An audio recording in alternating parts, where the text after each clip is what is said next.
जय श्री सच्चिसुता नवद्वीप बिहारी। जय हरि श्री हरि जय जय गौर हरि। जय हरि श्री हरि जय जय गौर हरि। श्री चैतन्य महाप्रभु ने स्वरूप दामोदर और उनके पैरों पर खड़ा कर उनका आलिंगन किया। वे दोनों ही प्रेमावेश में अचेत हो गए। जब दोनों ने धैर्य धारण किया तो श्री चैतन्य महाप्रभु कहने लगे, मैंने सपने में देखा कि तुम आ रहे हो, अतएव यह अत्यंत शुभ है। मैं तो अंधे व्यक्ति के समान था, किंतु तुम्हारे आने से मुझे फिर से दृष्टि मिल गई है। स्वरूप ने कहा, हे प्रभु, कृपया आप मेरा अपराध क्षमा करें। मैंने अन्यत्र जाने के लिए आपका संग छोड़ दिया था और यही मेरी सबसे बड़ी भूल थी। हे प्रभु, आपके चरण कमलों के प्रति मेरा रंच मात्र भी प्रेम नहीं है। यदि ऐसा होता तो मैं दूसरे देश क्यों जाता। अतः मैं सबसे बड़ा पापी व्यक्ति हूँ। मैंने तो आपका साथ छोड़ दिया, किंतु आपने मुझे नहीं छोड़ा। आपने अपनी कृपा रूपी रस्सी से मेरे गले को बांधकर पुनः मुझे अपने चरण कमलों पर वापस लिया है। तब स्वरूप दामोदर ने नित्यानंद प्रभु के चरण कमलों की वंदना की और नित्यानंद प्रभु ने प्रेमावश उनका आलिंगन किया। नित्यानंद प्रभु की वंदना करने के बाद स्वरूप दामोदर जगदानंद, मुकुंद, शंकर तथा सार्वभौम के यथा योग्य रीति से मिले। स्वरूप दामोदर ने परमानंद पुरी के चरण कमलों की भी वंदना की और परमानंद पुरी ने उलटकर प्रेमवश उनका आलिंगन किया। तब श्री चैतन्य महाप्रभु ने स्वरूप दामोदर को एक एकांत निवास स्थान दे दिया और एक सेवक से कहा कि वह उन्हें पानी तथा अन्य आवश्यक वस्तुएं देता रहे। अगले दिन श्री चैतन्य महाप्रभु सार्वभौम भट्टाचार्य इत्यादि भक्तों के साथ बैठकर कृष्ण लीलाओं की चर्चा करते रहे। उसी समय गोविंद वहां आ गए। उन्होंने प्रणाम करने के बाद विनीत होकर इस प्रकार कहा, मैं ईश्वरपुरी का सेवक हूँ। मेरा नाम गोविंद है। मैं अपने गुरु की आज्ञा का पालन करने यहाँ आया हूँ। सर्वोच्च सिद्धि प्राप्त करने के लिए इस मृत्यु लोक से विदा होने के पूर्व ईश्वरपुरी ने मुझसे कहा कि मुझे श्री चैतन्य महाप्रभु के पास जाना चाहिए और उनकी सेवा करनी चाहिए। काशीधर भी सारे तीर्थों का भ्रमण करने के बाद यहाँ आएगा, किंतु मैं तो अपने गुरु की आज्ञा अनुसार आपके चरण कमलों पर उपस्थित होने के लिए शीघ्र चला आया।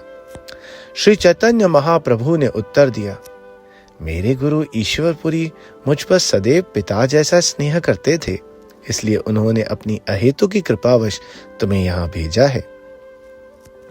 यह सुनकर सार्वभौम भट्टाचार्य ने श्री चैतन्य महाप्रभु से पूछा, ईश्वरपुरी ने शूद्र को सेवक के रूप में क्यों रखा? श्री चैतन्य महाप्रभु ने कहा, भगवान तथा मेरे गुरु ईश्वरपुरी दोनों ही पूर्ण स्वतंत्र हैं। अतः भगवान तथा ईश्वरपुरी दोनों की कृपा किसी वैदिक नियम के अधीन नहीं है। पूर्ण पुरुषोत्तम भगवान की कृपा जाति पाति के बंधन से सीमित नहीं रहती। यद्यपि विदुर शूद्र थे, किंतु कृष्ण ने उनके घर भोजन किया था। भगवान कृष्ण की कृपा एकमात्र स्नेह पर निर्भर है। केवल स्नेह के वशीभूत होकर कृष्ण स्वतंत्र रूप से आचरण करते हैं। फलस्वरूप पूर्ण पुरुषोत्तम भगवान के साथ स्नेह आचरण मर्यादा आचरण की अपेक्षा लाखों गुना सुख प्रदान करने वाला है। भक्त भगवान का पवित्र नाम सुनकर ही दिव्य आनंद में मग्न हो जाता है। यह कहकर श्री चैतन्य महाप्रभु ने गोविंद का आलिंगन किया और गोविंद ने भी महाप्रभु के चरण कमलों की वंदना की। तब श्री चैतन्य महाप्रभु ने सार्वभौम भट्टाचार्य से आगे कहा, आप इस पर विचार करें। गुरु का सेवक मेरे लिए सदैव आदरणीय है। अतएव यह उचित नहीं होगा कि गुरु का सेवक मेरा निजी सेवा करे। फिर भी मेरे गुरु ने यह आदेश दिया है, तो मैं क्या करूं? सार्वभौम भट्टाचार्य ने कहा, गुरु का आदेश अत्यंत बलवान होता है और उसका उल्लंघन नहीं किया जा सकता। यही प्रमाणिक शास्त्रों का आदेश है। अपने पिता की आज्ञा पाकर परशुराम ने अपनी माता रेणुका को मार डाला, मानो वह कोई शत्रु रही हो। भगवान रामचंद्र के छोटे भाई लक्ष्मण यह सुनकर तुरंत अपने बड़े भाई की सेवा में लगकर उनके आदेशों का पालन करने लगे। गुरु की आज्ञा का बिना किसी विचार के पालन किया जाना चाहिए। पिता जैसा महान व्यक्ति की आज्ञा का पालन बिना विचारे करना चाहिए, क्योंकि ऐसी आज्ञा हम दोनों का सौभाग्य है, विशेषतया मेरे लिए सौभाग्य है। सार्वभौम भट्टाचार्य के ऐसा कहने पर श्री चैतन्य महाप्रभु ने गोविंद का आलिंगन किया और उसे अपने शरीर की सेवा करने के लिए लगा लिया।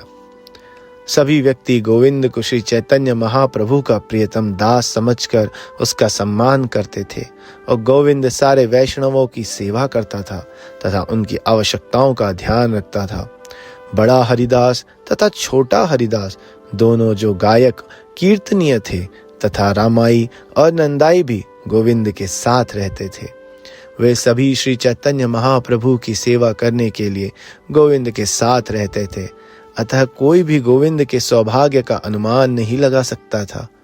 अगले दिन मुकुंद दत्त ने श्री चैतन्य महाप्रभु को सूचना दी, आपके दर्शन हेतु ब्रह्मानंद भारती आए हैं।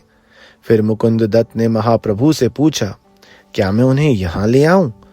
तब श्री चैतन्य महाप्रभु ने कहा, ब्रह्मानंद भारती मेरे गुरु तुल्य हैं, अच्छा यही होगा कि मैं उनके पास जाऊं।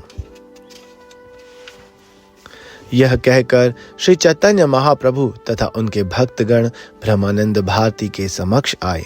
तब श्री चैतन्य महाप्रभु तथा उनके भक्त उनके निकट पहुंचे तो उन्होंने देखा कि वह मृग चर्म पहने थे। यह देखकर श्री चैतन्य महाप्रभु अत्यंत दुखी हुए। ब्रह्मानंद भारती को मृग चर्म के वेश में देखकर चैतन्य महाप्रभु ने ऐसा बहाना बनाया मानो वे उन्हें नहीं देख रहे हैं। इसके विपरीत उन्होंने मुकुंद दत्त से कहा, मेरे गुरु ब्रह्मानंद भारती कहाँ हैं? मुकुंद दत्त ने उत्तर दिया, ये ब्रह्मानंद भारती आपके समक्ष हैं।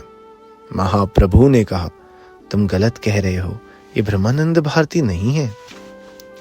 तुम किसी दूसरे की बात कर रहे होगे, क्योंकि निश्चित रूप से ये ब्रह्मानंद भारती नहीं है। तुम्हें कोई ज्ञान नहीं है। भला ब्रह्मानंद भारती क्यों मृग चर्म पहनने लगे? जब ब्रह्मानंद भारती ने यह सुना तो उन्होंने सोचा, मेरा मृग चर्म श्री चैतन्य महाप्रभु को अच्छा नहीं लग रहा है। इस तरह अपनी त्रुटि स्वीकार करते हुए ब्रह्मानंद भारती ने सोचा, उन्होंने ठीक ही कहा है, मैं इस मृग चर्म को केवल प्रतिष्ठा के लिए ही धारण करता हूँ।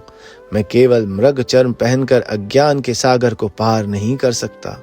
आज से मैं यह मृग चर्म धारण नहीं करूंगा।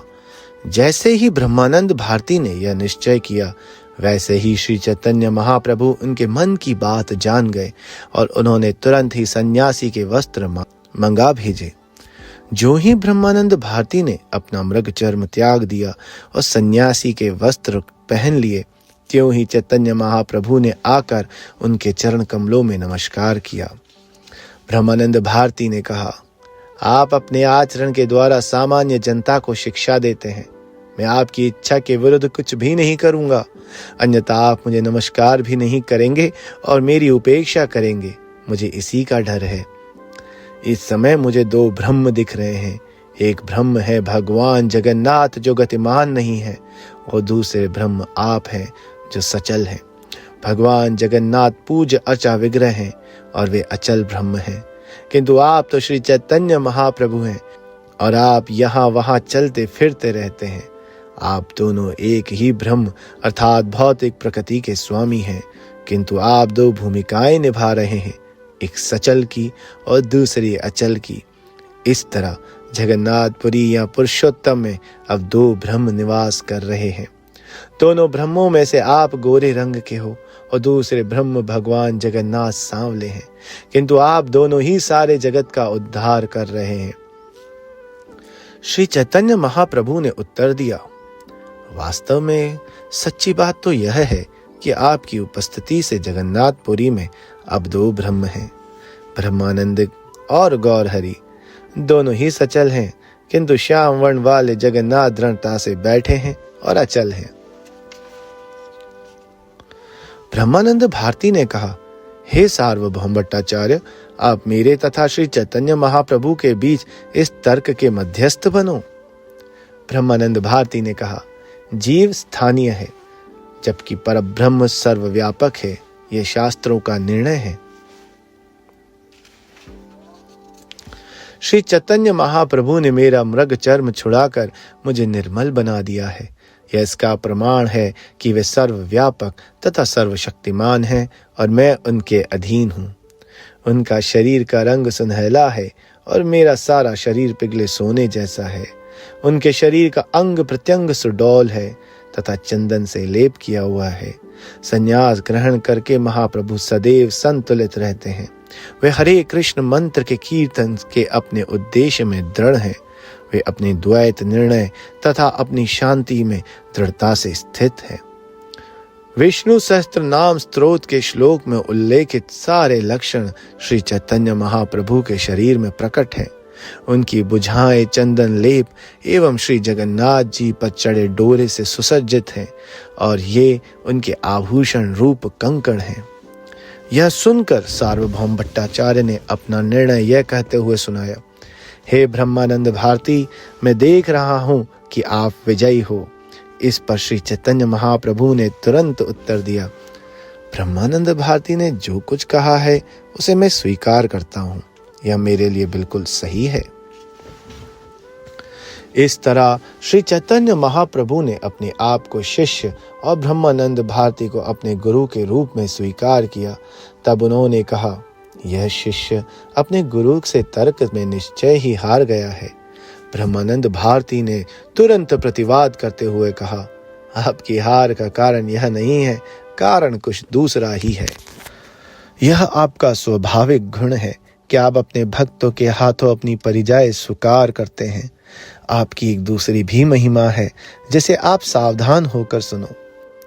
मैं जन्म से ही निर्विशेष ब्रह्म का ध्यान करता रहा हूं, किंतु जब से आपको देखा है मुझे कृष्ण की पूरी पूरी अनुभूति हो गई है। ब्रह्मानंद भारती कहते रहे, जब से मैंने आपको देखा है तब से मैं अपने मन में भगवान कृष्ण की उपस्थिति का अनुभव कर रहा हूं और उन्हें अपनी आंखों के सामने देख रहा हूं। अब मैं भगवान कृष्ण के पवित्र नाम का कीर्तन करना चाहता हूं। इसके अतिरिक्त मैं अपने हृदय में आपको कृष्ण मानता हूं, अतः मैं आपकी सेवा करने के लिए अत्यंत उत्सुक हूं। बिल्व मंगल ठाकुर ने पूर्ण पुरुषोत्तम भगवान के साक्षात्कार के लिए अपनी निर्विशेष अनुभूति त्याग दी। अब मैं देख रहा हूं कि मेरी दशा भी उन्हीं जैसी हो रही है, क्योंकि अब यह बदल चुकी है। ब्रह्मानंद भारती इस निष्कर्ष पर पहुंचे, यद्यपि मैं अद्वैत मार्ग पर चलने वालों द्वारा पूजित था तथा योग पद्धति द्वारा आत्म साक्षात्कार में दीक्षित था, किंतु गोपियों से परिहास करने वाले एक चतुर बालक ने बलपूर्वक मुझे एक दासी के रूप में परिणित कर दिया है। श्री चैतन्य महाप्रभु ने उत्तर दिया, कृष्ण के प्रति आप में अगाध प्रेम है, अतएव आप जहां भी देखते हैं आपकी कृष्ण चेतना बढ़ जाती है। सार्वभौम भट्टाचार्य ने कहा, आप दोनों के कथन सही हैं। कृष्ण अपनी कृपा के माध्यम से साक्षात दर्शन देते हैं। कृष्ण प्रेम के बिना हम उनका प्रत्यक्ष दर्शन नहीं कर सकते। इसलिए श्री चैतन्य महाप्रभु की कृपा से ब्रह्मानंद भारती को भगवान का साक्षात्कार हो सका। श्री चैतन्य महाप्रभु ने कहा, अरे सार्वभौम भट्टाचार्य, यह आप क्या कह रहे हैं? हे विष्णु, मुझे बचाओ। ऐसी स्तुति निंदा का दूसरा रूप है। यह कहकर श्री चैतन्य महाप्रभु ब्रह्मानंद भारती को अपने साथ अपने निवास स्थान ले गए। उस क्षण से ब्रह्मानंद भारती महाप्रभु के साथ रहने लगे। बाद में रामभद्र आचार्य तथा भगवान आचार्य भी उनके साथ आ गए। वे अपने अपने उत्तरदायित्व को छोड़कर श्री चैतन्य महाप्रभु के आश्रय में रहे। अगले दिन काशीश्वर गोसाई भी आ गए। श्री चैतन्य महाप्रभु ने उनका बड़ा सम्मान किया और वे भी उन्हीं के साथ रहने लगे। काशीश्वर महाप्रभु को जगन्नाथ मंदिर के भीतर ले जाया करता था। वह भीड़ में महाप्रभु के आगे आगे रहता और लोगों को दूर रखता, जिससे लोग उनका स्पर्श न कर सके। जिस तरह सारी नदियां समुद्र में मिलती हैं, उसी तरह देश के सारे भक्त श्री चैतन्य महाप्रभु की शरण में आने लगे। चूंकि सारे भक्त उनकी शरण में आने लगे, अतएव श्री चैतन्य महाप्रभु ने उन सब पर कृपा की और उन्हें अपने संरक्षण में रख लिया। इस तरह मैंने श्री चैतन्य महाप्रभु के साथ समस्त वैष्णवों के मिलन का वर्णन किया है। जो भी इस वर्णन को सुनता है, वो अंततः उनके चरण कमलों की शरण प्राप्त करता है। श्री रूप तथा श्री रघुनाथ के चरण कमलों पर प्रार्थना करते हुए तथा सदैव उनकी कृपा की कामना करते हुए तथा उनके अनुगमन करते हुए मैं कृष्ण दास उनके चरण चिन्हों पर चलकर श्री चैतन्य चरित्रामृत का वर्णन कर रहा हूँ।